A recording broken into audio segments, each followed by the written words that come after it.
what do you think is more important, if not more important, but like, what do you suggest? Or maybe, I mean, maybe it's different for everybody, but manager or lawyer first for an artist? I would say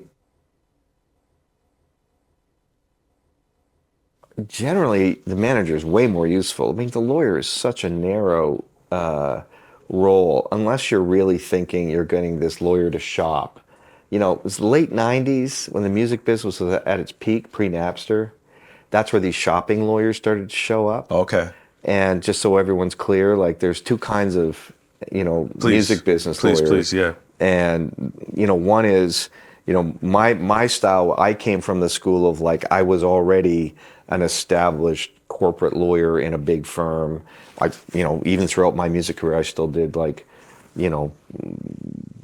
structured $25 million for the Brain Repair Center in Halifax. Like I was doing real legal work, is what I would call real legal work. And you get paid on an hourly rate. And that's how, most corporate law firms work. Now I'll struggle with some of that now, trying to do package financing, package pricing, but for the most part, you get paid by the hour. Then when there was so much money flying around, then these shopping lawyers started to show up where they're like, I'll take 7% or 5% or 10%, and I will take your masters. And I'm so well connected. I'm the dude. I'm going to go get you a deal. And you'd get no deal, or maybe you get a $100,000 deal. I'm going to get you a $500,000 deal by creating I'm going to put blood in the water and value, have a feeding frenzy. Whatever, maybe, and then I'm going to take, 10%. But then, so there was that for a while. I saw it work. I never did it because I was already friends with all the record company presidents. And in some cases, I had done some work for them.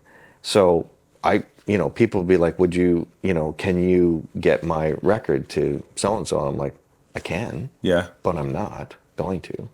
Because that's sort of a violation of like, I'm not pushing shit at him or her. They'll find you. You just go find your fans. Make no mistake. Jesse's a great example. Interesting. Yeah. You go find your fans. Yeah. The music industry, they're kind of dumb. And right now they're super dumb. They're just chasing TikTok now because they don't have a choice. TikTok is so far ahead, exploding these acts. Like, way back in the early days, it was MTV and Much Music and radio and one centralized. It was location. kind of like you had a video and you have all these radio formats, and there was all this payola that was going on. Still there. It's still there, and it was still, even they said it was all gone, but it was there when I was around. It's still around. Yeah. And so but that was the channel. Well, now TikTok, it just like explodes, out of their ass all over the place, and these record company presidents are running around trying to sign one-off single deals with these little TikTok sensations. Yeah. It's it'll die down. That's just the phase that we're in right now. Yeah, I look at that as well too. I was just talking about that at lunch. Where it's just like, okay, cool. I'm like, major label isn't taking the time to develop the artist. They're not like actually finding. If they find great artists, what's the numbers? Yeah. What are the numbers?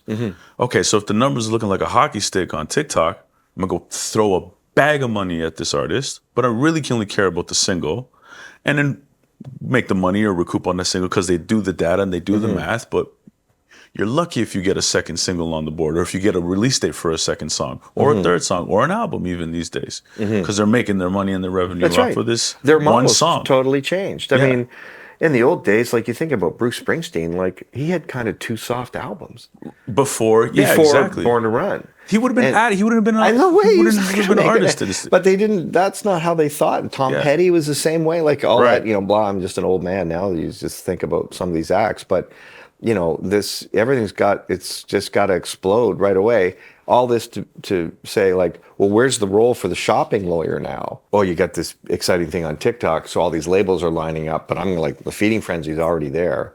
Just any good lawyer, I never did it. It's like any good lawyer is going to be able to just pick a number. It's not complicated. Pick a number, and the real thing you want the lawyer for is kind of to protect. It's my bias. Please, for all the, all the shopping lawyers that are watching your podcast, please don't send me the hate mail about how wrong I am about how great shopping lawyers are. I mean, it's great. I'm not saying It's awesome. It's great. There's a role. It's like, Yeah. you know, there's a role for a running back. There's a role for a quarterback. There's a role for a wide receiver. I get it. I'm not picking favorites. I'm just saying that from an artist perspective, what you really want is that lawyer who is going to be doing the whole plan. Like, oh yeah, sure, money is just one thing. In fact, I always said money was the least important thing. You know, unless it's an When absolute, doing the deal. When you're doing the deal. Yeah, yeah. It's the structure that matters. Very the money, true. Very you're true. going to recoup it, and then it's just going to be like the advances don't matter because you recoup. I've had lots of acts where they get an advance from the record label that maybe they had fought for and maybe given up other points to, but then they became very successful. They put a record out and they were recouped on the first accounting. So all the record labels doing at that point is they're just a bad bank line of credit. They're just like, you know, here's 400 grand. Oh, there's 480,000 in royalties. Great, we'll take our 400 grand back. Yep. And you gave away what? For nothing, you know? Right. So the money thing, it seems exciting, and I'd be looking for lawyers who have more experience in a general way that can do like help you with your tax planning, get you a good tax accountant and guide you, teach you how to do a business plan. Like how are you going to operate, you know, where does this money get spent over a 3-year period? You know, what's the, Yes, you know, exactly. what's the plan? Because I do his deals as his lawyer, but then I act as his business manager, and this is all public information, then I'm like outside of, even though I'm very close to his managers and respect them and we have a great relationship, I'm there on purpose because I'm the outside guy and I'm grumpy, you know? So when everyone knows they got to come and ask my permission, and it gives for the freedom to go, I don't know, ask Chip. Ask Chip, yeah. And he, of course, he makes all his own decisions and runs his career very, very well. But he knows that I'm like the Senate. I'm the sober second thought. I'm just like, well, and then I'm like, you know what? I don't know, guys. That's a lot of money. I don't know if you want to do that, or you know. And doing the business planning, I can do that with him privately for himself. Yep.